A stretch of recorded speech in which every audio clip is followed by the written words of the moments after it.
પગાર નથી આપ્યો એવું તમારું કહેવાનું થાય છે, બરાબર? પગાર તો આપણે આપી દીધો છે, છતાંય તમે ગમે એને ગમે એમ મજા આવે એમ બદનામ કરો તો એ વસ્તુ સારી ન કહેવાય. બાકી તમે એવું વિચારતા હોય કે અમે પગાર નથી આપ્યો, બરાબર, તો એ ભાઈ રહ્યા આ મારી ઓફિસ જ છે, અત્યારે મારી પાસે આવેલા છે. એ ભાઈ ખુદ એમ કહે છે કે પગાર મને મળી ગયો છે, બરાબર, અને મને જાણ કર્યા વગર આ વિડીયો બનાવેલો છે. જોવા એ ભાઈને તમારે તો દેખાડી દો. લેતો ભાઈ જરાક આ ભાઈને કે ને બે શબ્દ. મળી ગયો ને ભાઈ તને पगार? हाँ मिल गया। અને तेरे को पूछ के ये वीडियो डाला था न्यूज़ वाला? भाई की पगार मिला कि नहीं, डालूं कि ना डालूं। और तेरे पास ये कमीशन मांग रहा था कि नहीं मांग रहा था? मांग रहे थे ना 50%। हाँ, तो ऐसे बदनाम मत कीजिए आप. રેડી? હવે આ મોરબી ટાઈમ્સ વાળા એમ કહેતા હોય કે ભાઈ આપણે પગાર નથી દેતા. અરે ભાઈ તમારે 50% કમિશન જોઈએ એમ કહેવાય. ઓલા ભાઈ મારી પાસેથી પગાર લઈ ગયા છે, એની સાબિતી આપું તમને. આપણી પાસે આ મોરબી ટાઈમ્સ વાળાનો નંબર છે, એમાં એને આપણે જો આપ્યું કેટલી તારીખે 13 નવેમ્બરે મેં કીધું કે કાલ આપી દીધો પગાર, બરાબર? કાલ આપી દીધો એટલે એ ભાઈને લાગ્યા મરચા. ઓલા ભાઈ હિન્દી વાળા ભાઈ ફોન ઉપાડતા નથી, એટલે મેં એને મેસેજ કર્યો, પેલા સાંભળી લેજો.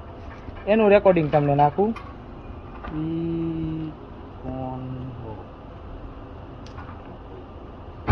આવી રહ્યો વિકોન હોપ. આપણે એને કેટલા ફોન કરેલા છે, બરાબર? રેડી? હવે એ ભાઈ ફોન ઉપાડ્યા નથી. હવે મેં એને રેકોર્ડિંગ નાખ્યું છે, આપણી રેકોર્ડિંગ સાંભળતી થોડી ગાયરું આવશે પણ આવશે મજા. कल या परसों तुम्हारा जो बचा हुआ सैलरी है 5,000 वो ऑफिस में दे दिया है, वो ले जाने का, मेरे को फोन करके आने का. उसमें क्या है, मैं रहूंगा या नहीं रहूंगा, वो सुरेश भाई रहेगा नहीं रहेगा पता नहीं, ठीक है?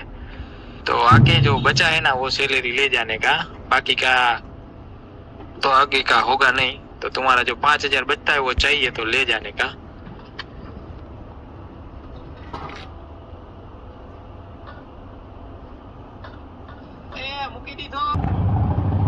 એ ભાઈને આપણે મેસેજ કર્યો હતો, વોઇસ મેસેજ. એ ભાઈને એવું છે કે હું પગાર લઈ ગયો, બરાબર.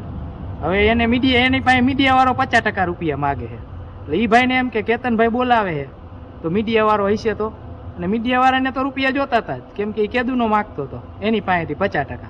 એટલે મેં એને શું કીધું કે ભાઈ મેં જે માણે કામ કર્યું છે ને એને હું પૈસા દઈશ, તને નહીં દઉં, એટલે તું એને બોલાવી આવ. કેમ કે એ ભાઈ મારો ફોન નહોતું ઉપાડતો, એને એમ હતું કે આ મીડિયાવાળાને કહી દઈશે તો. એટલે મેં એને મેસેજ કર્યો છે, વોઇસ મેસેજ. એ આપણે સાંભળી લઈએ. કેટલી તારીખનો है? 8 दिसंबर है, એટલે મેં એને વોઇસ મેસેજ કર્યો, સાંભળજો. हेलो, वो तेरे को 5,000 बच रहा है, वो ले जाना है तो ले जा, वरना मैं वो न्यूज वाले को दे देता हूँ, वो मेरे पीछे पड़ा है, चाहिए पैसा मेरे को तुम दे दो, मैं उसके साथ बात कर लूंगा. अभी तेरे को चाहिए तो ले जाने का, वरना वो चौधरी ना ले जाएगा, मेरे को मालूम है.